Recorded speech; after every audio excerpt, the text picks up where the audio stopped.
Winter चालू हो गया है दोस्तों, और इसमें जब विंटर में ठंडी बढ़ती है तो वेदर में अपने आप ही ड्राइनेस बढ़ता है, और ये ड्राइनेस के और डस्ट की वजह से होती है एलर्जीज। जिनको पहले से एलर्जिक राइनाइटिस है, एलर्जिक ब्रोंकाइटिस या साइनसाइटिस, ये सारी तकलीफें होती है, उनकी तकलीफ इन दोनों में बढ़ सकती है। तो ऐसे कुछ आयुर्वेदिक उपाय हैं जो आप अगर घर पे करेंगे तो ये एलर्जी से काफ़ी हद तक आप बच सकते हो और इससे आपको परेशानी बहुत कम हो सकती है। तो first thing is use mask. जब भी आप तब मास्क यूज़ करना है। Cover your nose with the mask. Avoid the big particles to go into your nostrils, because this dust contains not only road dust but the construction dust, silica and the cement particles, and which harms your respiratory system and which irritates the nasal mucosa and even the bronchus a lot. उसके बाद आपको करना है नस्त। It's not नस्य, it is नस्ता। तो नस्त में क्या करते हैं, आपका लिटिल फिंगर यूज़ करके इसको ऑयल लगाइए। कोई भी ऑयल लीजिए, एक तो आप प्योर घी ले सकते हैं, कोकोनट ऑयल, और आपके नॉस्ट्रिल्स में बाहर के साइड से जस्ट अप्लाई करना है, so that fine dust particles don't go inside the bronchus और lungs, and it moisturize your nostrils and prevent dust particles। और इससे बहुत फ़ायदा होता है, छींके आना कम होता है, जो एलर्जी में बार बार स्नीजिंग होता है, छींके आता है, वो कम होता है। सेकेंड है नस्य।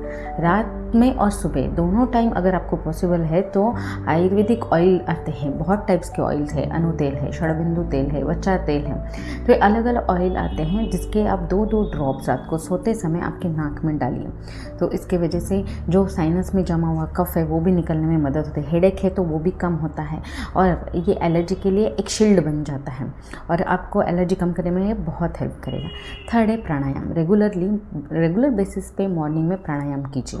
तो इसके वजह से क्या होगा, जो ब्रीदिंग एक्सरसाइजेस है की वजह से जो लंग में पार्टिकल्स गए हैं वो फोर्सफुली बाहर एक्सपेल होंगे। और last is not the least, घर पे आपको स्टीम इन्हेलेशन लेना है।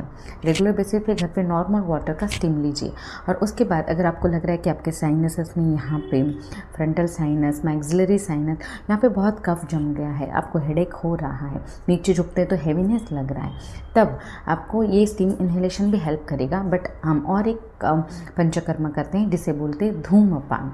इट्स नॉट धूम्रपान, इट्स धूमपान, जिसमें वजह से ये साइनस में जो जमा हुआ कफ है वो निकल जाता है, हल्का महसूस होता है, छींके आनी बंद होती है, हेडेक बंद होता है, और कफ शरीर के बाहर निकल जाता है।